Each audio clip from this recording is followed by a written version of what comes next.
14장 1절부터 11절까지의 내용을 세 단락으로 나누어서 어제 함께 살펴보았습니다.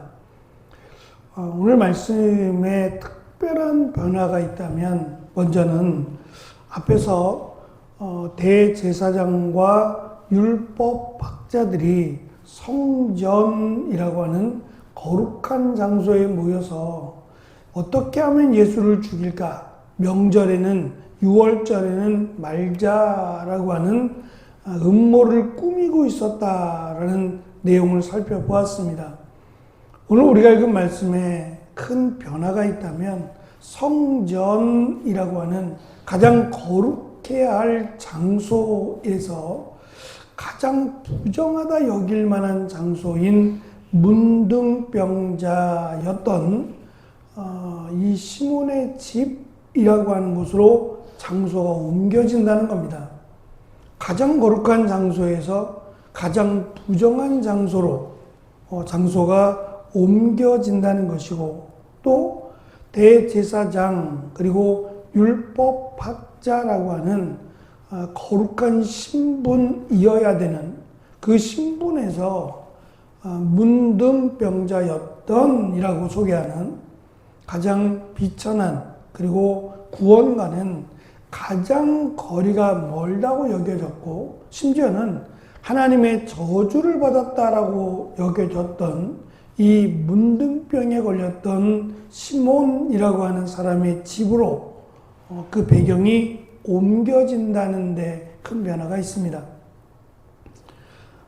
특별히 베다니라고 하는 이곳은 예수님께서 예루살렘에 입성하시기 전에 나귀를 준비시키셨던, 타고 갈 나귀를 준비시켰던 곳이자 성전에서 나오시고 머무르셨던, 성전에 예루살렘에 머무신 것이 아니라 베다니에 머무셨다가 다시 성전에 들어가실 때 베다니에서 출발했던 곳입니다.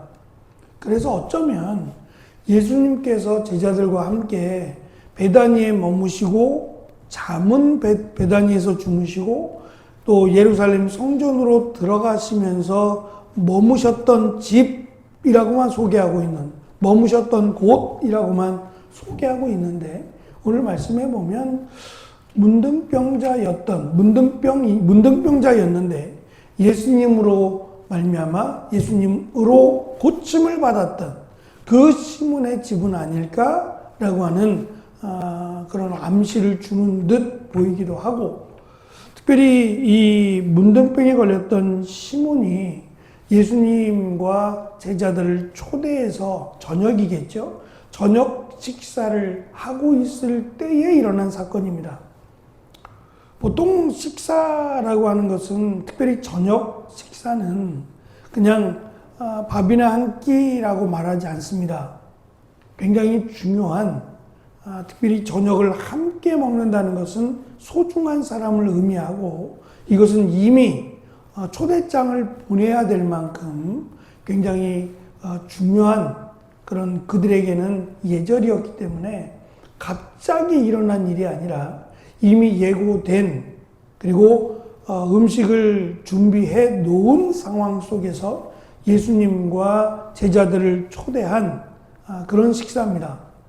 그렇다면 오늘 말씀에 등장하는 이름을 밝히지 않은 한 여인이라고 소개하는 향유를 가지고, 아주 비싼 나드 향유를 가지고 예수님께 나온 이 여인은 초대받지 않은 손님입니다.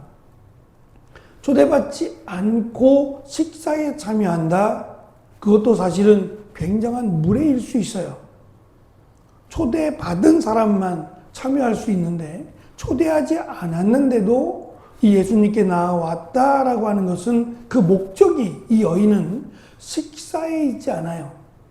지금 식사하고 있는 자리인데 이 여인은 식사에 초대받지 않았고 식사를 하기 위해서 이 자리에 참석한 것이 아니라, 이 여인이 따로 준비한 나드 향유라고 소개하는 이 향유를 예수님의 머리에 붓기 위해서 온 겁니다. 역시 이 여인도 이것을 미리 준비하고 있었다라고 하는 것을 우리는 알 수 있습니다. 가장 거룩한 절기 또는 명절인 유월절 어린 양을 잡아서 우리를 애굽에서부터 건져 주셨음을 기억하고 기념하는 이 절기인 명절에 이 여인이 예수님의 머리에 기름을 부었다라고 하는 것도 우리가 특별히 유의해야 될 사항이라고 생각합니다. 예수님은 이 병행 본문인 복음서나 요한복음에 다 기록이 되어 있는데, 물론 머리에 기름을 부었느냐 발에 기름을 부었느냐가 차이는 있습니다만, 예수님께서 이 여인을 나무라는 꾸짖는 그 제자들을 향해서 내가 지금 식사 자리에 초대받아서 왔을 때에 발 씻을 물도 주지 않았거늘 이 여인은 내게 값비싼 약 300데나리온이라고 제자들이 이 향유의 가격을 소개하고 있는데, 하루에 일당을 10만 원으로 계산하면 3천만 원입니다. 1년에 300데나리온을 보통 남자들은 300데나리온을 벌었다고 해요. 365일 가운데 300데나리온이라고 하는 숫자는 원래는 365일 가운데 주일을 뺀 나머지의 날짜, 이들은 안식일이 토요일이었으니까 토요일을 제한 나머지의 날짜들을 계산해도 훨씬 못 미쳐요. 그 이유가 우리가 흔히 아는 청지기 또는 요한복음에 등장하는 연회장이라고 하는 이들이 수수료를 떼갑니다. 일감을 주고 그 일감에 대한 수수료를 많이 떼었어요. 그래서 1년에 300데나리온 정도를 받게 됩니다. 그러니까 우리가 잘 아는 포도원의 비유에서 주인이 한 데나리온을 주겠다라고 한 것이 큰 겁니다.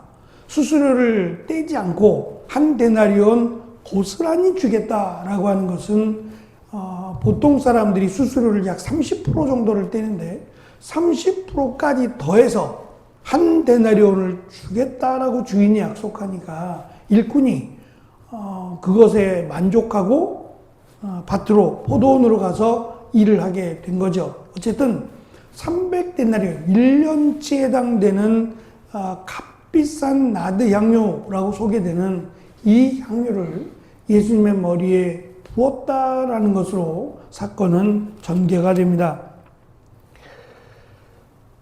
거룩한 직분을 수행해야 할 대제사장들과 율법학자들은 거룩한 공간인 성전에서 하나님이시고 또 메시아시고 인자이신 예수님을 죽이려고 하는 음모를 꾸미고 있었고, 반대로 가장 부정하다라고 여길 만한 문둥병자였던 시몬의 집에서 예수님의 머리에 이 값비싼 나드향유를 붓는 대조적인 사건이 지금 벌어지고 있습니다.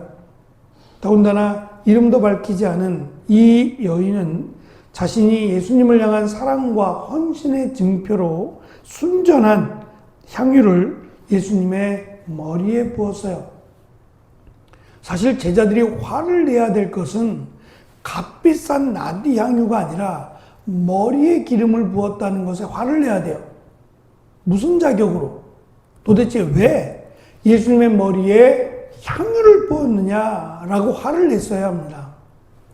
보통 머리에 향유를 붓는 이 사건은 왕이나 또는 제사장이나 선지자에게 해당되는 것이고, 이 일은 아무나 할 수 없어요.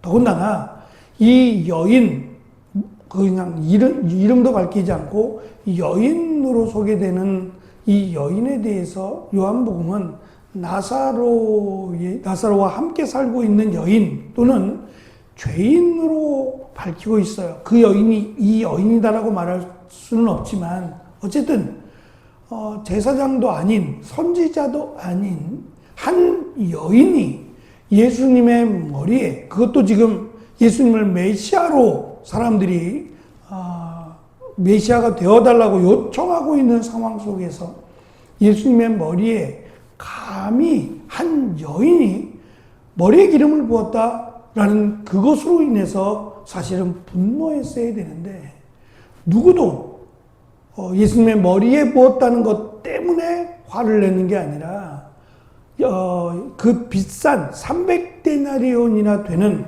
그 향유를 낭비한다고 여겼어요.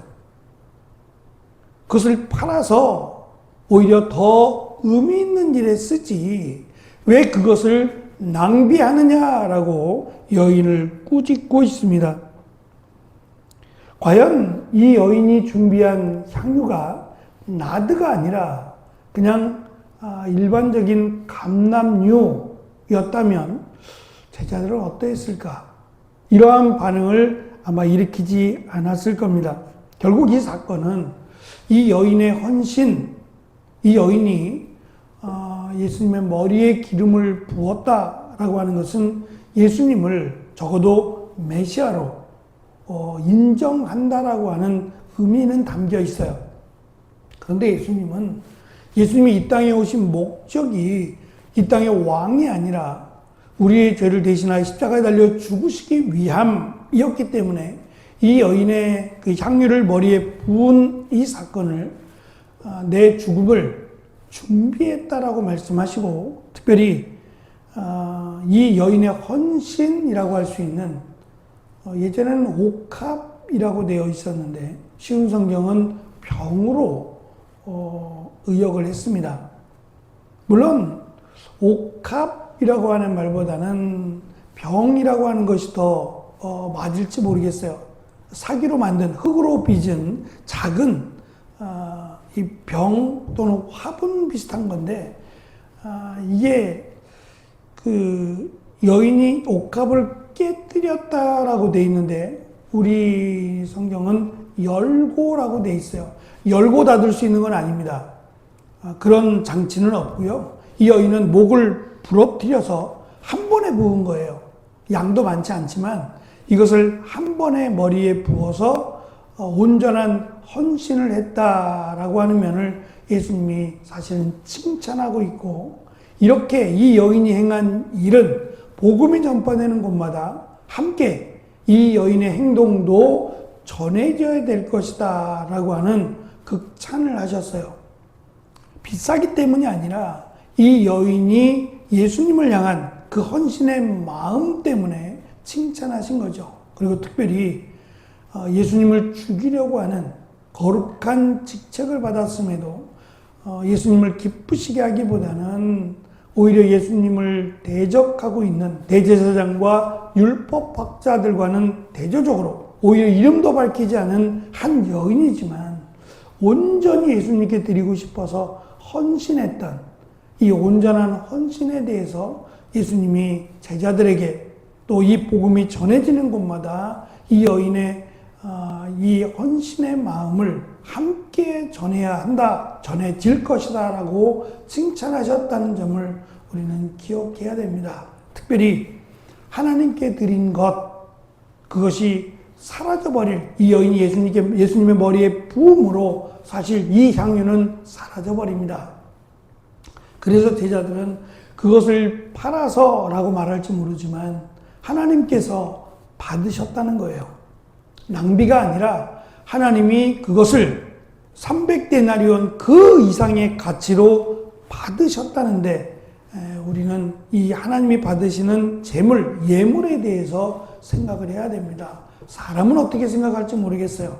그러나 분명히 살아계신 하나님은 이것을 기쁘게 받으셨고 기억하셨다라고 하는 의미 안에는 하나님이 이것을 그냥 받고 끝나는 것이 아니라 성경의 역사에 따라 후히 주시고 넘치도록 하나님이 채워주셨다라는 것도 우리는 알 수 있어요. 그렇다면 우리가 하나님께 드리는 헌신의 삶, 이 삶을 하나님이 기쁘게 받으시고 또한 여기에 대한 하나님의 놀라운 은혜가 있을 것이다 라고 하는 것을 우리는 알 수 있어요. 사람의 평가가 아니라 하나님의 평가에 우리가 더 마음을 기울이고 하나님을 기쁘시게 하고 우리가 드린 이 헌신이 하나님이 보시기에 기뻐하실 만한 귀한 헌신이 되고 또 그것을 통해서 하나님의 나라가 확장되고 하나님이 기뻐하신다라고 하는 위로가 우리 가운데 있기를 간절히 축원합니다. 기도하겠습니다.